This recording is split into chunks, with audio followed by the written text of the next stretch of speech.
Thomas Carroll, the president of Catholic Investment Strategies, joins us to discuss. Tom, it's great to have you. The basic premise of the USCCB guidelines is to avoid evil and do good. Can you tell me the activities of some companies that would label them as sin stocks? Oh my, there's a fairly long list. We'll just touch perhaps some of the more obvious. Companies that are involved in abortion, for instance, or the manufacture of contraceptives, pornography, discrimination based on a number of factors. The primary two would be race or gender. And then the other one where a lot of companies go off the rails is producing weapons of mass destruction. Goodness. Your organization actually has a campaign to defund corporate donations to Planned Parenthood, one of the first issues you mentioned. How did you come up with a convincing argument to get major companies to invest in other causes?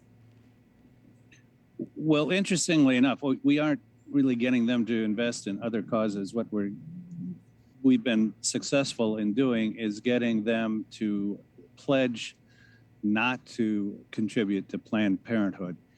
And the way that occurs is by convincing them that it's really in their economic interest to make that change.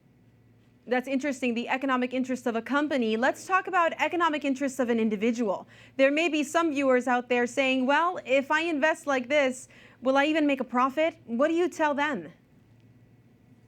Well, I tell them two things. The first is that when the bishops came up with their socially responsible investment guidelines, they got opinions from two major Wall Street brokerage houses that, based on their research, there was no negative impact from putting on a moral filter on your investments.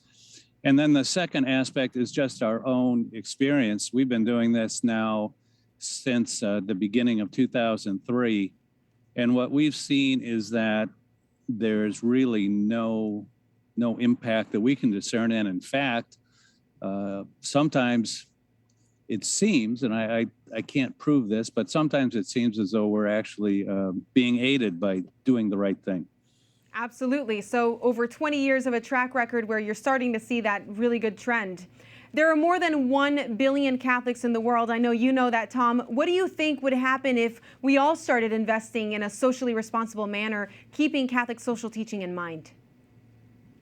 Well, I think we'd build a better culture.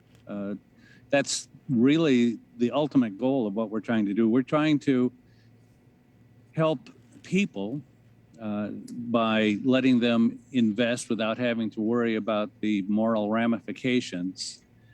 And we're trying to help people as well by giving them good, solid investment options. But then the other part of it is that we're really trying to change the culture by changing the corporations that, as you know, control so much of what goes on in the world today. We had a great conversation with Michael Eisenberg about that. Thank you so much, Tom. Oh, my pleasure. Thank you.